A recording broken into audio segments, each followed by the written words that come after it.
د داعش د نفوذ مخنیوي لپاره ملا هیبت الله د پوځي اصلاحاتو کمیسیون تشکیلات ډیر کړل او سخت ورخطا کړی هم دی. درنو لیدونکو ستړي مه شئ.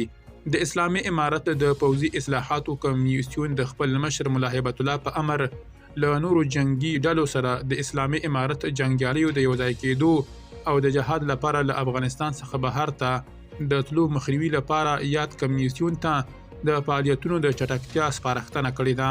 ملا هیبت الله تازه د افغانستان د ټول شمال لپاره د یاد کمیسیون مشر مولوي عطاالله ټاکلی دی.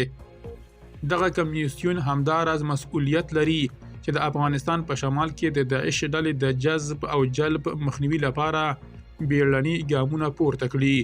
له معلوماتو سره سم د پوځي اصلاحاتو کمیسیون چې 2 کاله پخوا د ملا هیبت الله په ځانګړې سپارښتنه له استخباراتو ریاست کورنۍ چارو او دفاع وزارت څخه جوړ دی، تشکیلات 90 کسانو ته لوړ شوی دی.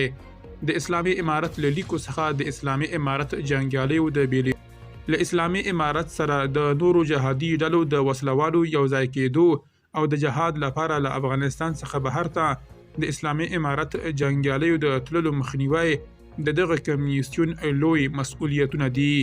دویم خبر، د روغتیا نړیوالې ټولنې مسؤلان وایي د ثبت شوو شمیرو له مخې یوازې په جنوري میاشت کې په افغانستان کې د سابندۍ ناروغیو له امله 506 کسان مړه شوي چې د تیر کال د همدې میاشتې په پرتله 54% ډیروالی ښیي.